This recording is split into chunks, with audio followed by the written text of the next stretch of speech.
بسم اللہ الرحمن الرحیم۔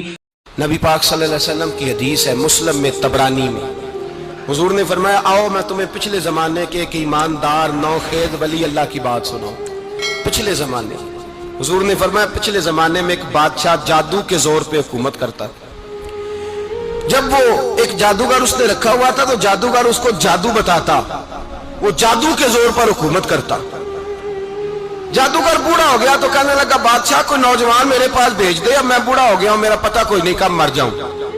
ایک نوجوان کی ڈیوٹی لگائی، بڑا زیرک سمجھدار، اپنے رعایا میں سے چن کے جو ذہین فطرت مزاج بچہ تھا وہ اس نے لگایا۔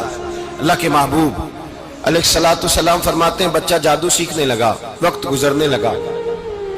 بچہ جب جادو سیکھنے جاتا تو رستے میں ایک راہب بھی تھا جو انجیل جانتا تھا، وہ اللہ اللہ سکھاتا، لوگوں کو حضرت عیسیٰ علیہ السلام کی تعلیمات سے آگاہ کرتا۔ اس نے دیکھا کہ یہاں بھی لوگ کٹھے ہیں تو وہ بچہ اس راہب کے پاس بھی اٹھنے بیٹھنے لگا۔ اب جب اس کے ساتھ اس کی گفتگو بڑھنے لگی تو اس کو باتوں میں لذت آنے لگی۔ اس نے راہب نے پوچھا کہ تو کون ہے اور کس طرح سے آیا ہے، کیا تیرا معاملہ ہے؟ اس نے کہا جی میں جادو سیکھنے جاتا ہوں، آپ کی باتیں مجھے بڑی اچھی لگتی ہیں۔ اس نے کہا دین سیکھ، جادو سیکھنے والے کافر ہو جاتے ہیں، قرآن و حدیث سیکھنے والوں کو اللہ کامل ایمان عطا فرماتا ہے۔ فرمایا یہ سیکھ۔ بچہ بیٹھنے لگا، اس کے پاس آنے لگا، باتیں دل میں گھر کرنے لگی۔ ایک وقت آیا کہ مسلمان ہو گیا، اور مسلمان کیسے ہوا؟ بچہ کہتا ہے میں تجربہ کر کے ہوا۔ اب میں تھوڑا سا وقت جادوگر کے پاس بھی جاتا اور باقی سارا وقت وہاں بیٹھتا۔ میں ایک دن جا رہا تھا تو رستے میں اژدہا تھا، بہت بڑا سانپ تھا، رستہ روک کے کھڑا تھا۔ یہ حضور نے بیان کی حدیث۔ نبی پاک صلی اللہ علیہ وسلم فرماتے ہیں بچہ کہتا ہے کہ رستے کے اندر سانپ ہے، رستے بند ہے، لوگ چھتوں درختوں پہ چڑھے، ہراش ہے۔ کہتے چھوٹا سا روڑا میں نے اٹھایا تو میں نے کہا اللہ اگر جادوگر سچا ہے تو اسے مار دے۔ چھوٹا سا روڑا میں نے پھینکا، اژدہا کوئی نہ مرا۔ پھر چھوٹا روڑا اٹھایا، میں نے کہا اللہ اگر وہ عالم سچا ہے تو اسے مار دے۔ اب جب میں نے روڑا مارا تو اژدہا مر گیا۔ میرے اندر سے گواہی آئی نہیں دین کی باتیں سچی ہیں، نہیں قرآن کی باتیں اسلام سمجھانے کے لیے عرض کر رہا ہوں، اگرچہ اس دور میں انجیل تھی، اللہ رسول کی باتیں اچھی ہیں۔ کہتے میں مسلمان ہو گیا، اب میں نے راہب کے پاس ہی رہنا شروع کر دیا، جادوگر کے پاس چھوڑ دیا اس بچے نے آنا۔ بادشاہ پوچھتا کہاں زیادہ وقت گزارتے ہو تو وہ بات گول کر دیتا۔ وقت تیزی سے بڑھنے لگا، اللہ نے اس نوجوان میں طاقت پیدا کر دی۔ اب وہ اس کے اندر نا اللہ نے توانائی روحانیت پیدا کر دی، ابھی جوان ہے، 14-15 سال عمر ہے۔ اللہ نے اب جو بیمار بھی آتا وہ دعا کرتا تو اللہ صحت عطا کر دیتا، جو بھی آتا۔ بادشاہ کا ایک درباری تھا، بادشاہ کو پنکھا جلتا تھا، وہ اندھا ہو گیا، کوئی ایسی تکلیف آئی کہ نابینا ہو گیا، بڑے علاج کرائے شفا نہیں ہوئی۔ کسی نے اس بچے کا پتہ بتایا کانوں میں، اس کے پاس گیا تو بچہ کہنے لگا شفا تو ہو جائے گی پر کلمہ پڑھنا پڑے گا، مسلمان ہونا پڑے گا، جس پیغمبر کا میں غلام ہوں تجھے بھی بننا پڑے گا، دین پہ عمل کرنا پڑے گا، اللہ شفا دیتا ہے۔ اس نے کہا تو مجھے کلمہ پڑھا، مجھے شفا دے، میں تیار ہوں۔ اس نے کہا شفا تو اللہ دیتا ہے۔ اس نے اللہ تبارک و تعالیٰ کا ذکر کر کے دعا مانگی، یہ مسلم شریف میں حدیث ہے، طبرانی میں موجود ہے۔ اللہ نے اسے شفا دی، اس نے کلمہ پڑھنا شروع کر دیا۔ یہاں ایک نقطہ لکھا ہے ہمارے علماء نے، کہتے ہیں جب اللہ ولایت عطا کرتا ہے نا تو یہ سفید بالوں والے کا حصہ نہیں ہوتی۔ اگر جوانی میں کوئی آدمی توبہ کر کے تصوف کے رستے پہ چلتا ہے تو سب سے زیادہ ولایت اللہ اسے عطا فرماتا ہے، سب سے زیادہ ولایت اس کے پاس ہوتی ہے۔ ابھی اس کے بال کالے ہیں، چڑھتی جوانی ہے، دعا کی تو اللہ نے، اور حدیث پاک میں موجود ہے کوڑے آتے تو شفا یاب ہو جاتے، اندھے آتے تو شفا یاب، برس والے آتے تو اللہ سے دے، جوان ہے۔ بادشاہ کے پاس وہ واپس گیا، وہ جو آدمی جس کی آنکھیں ٹھیک ہوئی تھی۔ بادشاہ نے پوچھا کہ کیسے شفا ملی؟ تو کہنے لگا میرے رب نے شفا دی ہے۔ بادشاہ سجدے کراتا تھا، اپنے آپ کو منواتا تھا، معاذ اللہ، کہنے لگا میرے علاوہ کون رب ہے؟ اس نے کہا وہی رب ہے جس نے تجھے پیدا کیا ہے، اور وہی رب ہے جس نے مجھے اندھے کو آنکھیں دی ہیں، وہی ہے میرا مالک۔ کہا اچھا تو مجھے نہیں مانتا؟ کہا نہیں میں اپنے رب کو مانتا ہوں۔ بادشاہ نے اسے سزا دی، ستایا، اس نے بچے کا پتہ بتایا، پھر بچے کو بلا کے ستایا تو اس راہب کا پتہ بتایا، راہب بھی قتل ہو گیا، نابینا بھی قتل ہو گیا۔ بادشاہ نے کہا سپاہیوں سے اس بچے کو لے جاؤ اور پہاڑ کی چوٹی پہ جا کے نیچے پھینکو تاکہ مر جائے. بچہ پہاڑ کی چوٹی پہ گیا تو ہاتھ اٹھا کے کہنے لگا یا اللہ میرے لیے نہیں اپنے لیے، میرے لیے نہیں اپنے لیے انہیں اپنی قدرت کے جلوے دکھا.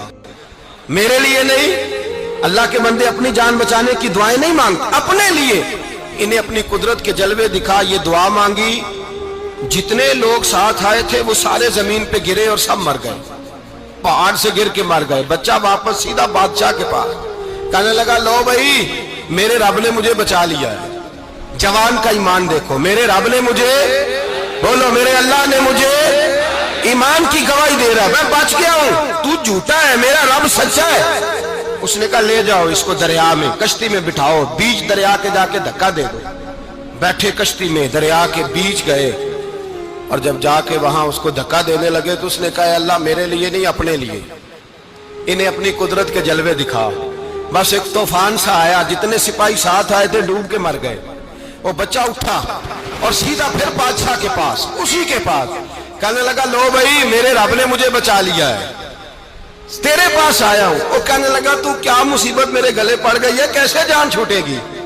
تو بچہ کہنے لگا اگر تو مجھے باندھے درخت کے ساتھ اور سارے ملک کو بلائے، لوگوں اکٹھا کرے، پھر تو مجھے تیر مارنا، میں تجھے بتاؤں گا کیسے مارنا ہے، میں مر جاؤں گا.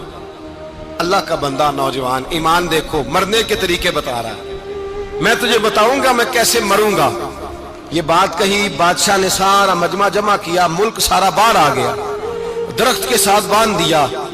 کہنے لگا بھائی لوگوں یہ مجھے مارنا چاہتا تھا، مار نہیں سکا، اب میں اسے بتانے لگا ہوں کہ میں کیسے مروں گا. اسے کہو جب تیر مارے تو ساتھ میرے رب کا نام بھی لے، میں اپنے رب کے نام پہ جان دوں گا، ایمان کی پختگی میں اللہ کے نام پر جان دوں گا. اسے کہو رب کے نام پہ مارے، مر جاؤں گا. بادشاہ نے اللہ کہہ کے تیر مارا، پیشانی میں لگا، بچے کی روح پرواز کر گئی. جتنا مجمع کھڑا تھا سارا کلمہ پڑھ کے مسلمان ہو گیا، سارے مسلمان ہو گئے سارے. میرے رسول پاک سید عالم صلی اللہ علیہ وسلم نے نوجوانوں کو بتایا جب تمہارے اندر ایمان کی قوت آئے گی تو اللہ تمہاری مدد کرے. فرمایا وہ نوخیز ولی تھا، ابھی جوان رانا تھا، ابھی اس کی پیشانی پر جوانی کے آثار تھے، لیکن اس نے اللہ کو راضی کیا، رب کریم کو راضی. ولایت کا مطلب بڑھاپا نہیں، ولایت کا مطلب وہ نہیں کہ جب بڑا لمبا وقت گزر جائے تو پھر آدمی آئے کہ نہیں اب کیا کرنا ہے، اب مسجد ہی ہے، اب تو اس کے علاوہ گزارا ہی کوئی نہیں.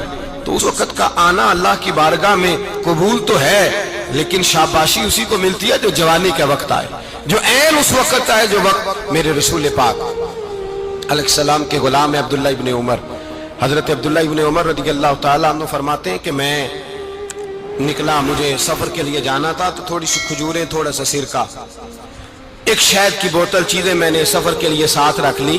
میں جب مدینے سے باہر صحرا میں نکلا نا تو رمضان نہیں تھا، غیر رمضان تھا.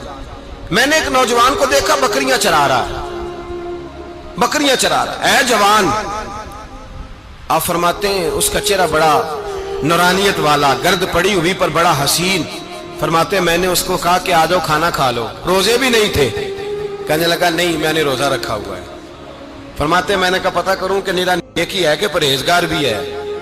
نیک وہ ہوتا ہے جو نماز پڑھے روزہ رکھے، پرہیزگار وہ ہوتا ہے جو گناہ سے بچے، وہ پرہیزگار ہوتا ہے. کہا پتہ کروں پرہیزگار بھی ہے کہ نہیں. کہتے میں قریب گیا تو میں نے جا کے اس کو کہا بھائی تیری بکریاں بڑی پیاری ہیں، میرا دل کرتا ہے کہ بکری مجھے دے دو. کہتے وہ جوان، غربت بھی، پریشانی بھی، پر دامان توکل کی یہ خوبی ہے کہ اس پر پابند لگے ہوتے ہیں، دھبے نہیں ہوتے.